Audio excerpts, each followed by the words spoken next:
Say it with me. Horror is, and always has been, queer. You're gay! From the monsters lurking in the closet to the final girls fighting to survive, the genre has always been about the other. It's a genre born from fear, desire, transgression. It's literally what society tried to suppress and label as monstrous. Let's break down the queer history of horror. Hello, my demons, and welcome back to DeVo's Terror-Bytes, your weekly bite-sized dose of horror content here on Gayming TV. Since the very beginning, It's been 84 years. horror has reflected queer anxieties and queer power. Bram Stoker's Dracula wasn't just about a vampire, it was about forbidden desire, the fear of contamination, and also queer intimacy between men. Frankenstein's monster was a creature born from male obsession, rejected by his creator, feared for simply existing. It's giving daddy issues, it's giving bottom energy. Do I need to spell it out for you? In the 1930s, Hollywood's Hays Code banned sexual perversion, the socially polite code word for queerness. This was due to pressure from Catholic groups in America that forced gay people into a visual closet, preventing any positive representations of queer people in film.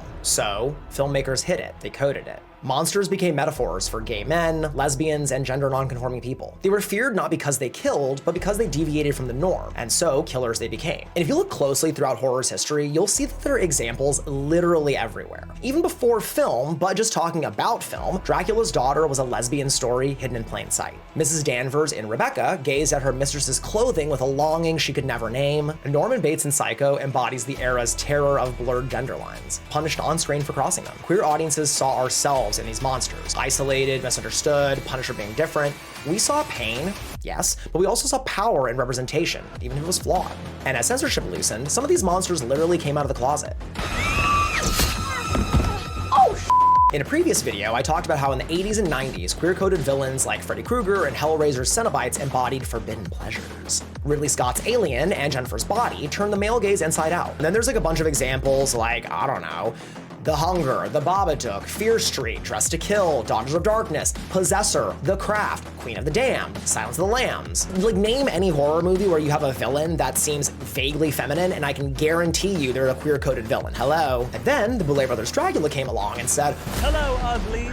what if drag queens and monsters were the same thing? And we all collectively said, thank you. Horror has always been our mirror. It reflects what the world fears, and also what it secretly desires. Through repression, through the Hays Code, through decades of subtext and stigma, horror kept queerness alive in the shadows until we could finally step into the light. Okay, I admit, this video literally scratches the surface of the coffin when it comes to queer horror, so let me know in the comments what you think, and if you want more deeper dives into horror's queer roots. For more Gayming TV content, visit gamingmag.com/TV. And remember, queer people aren't going anywhere.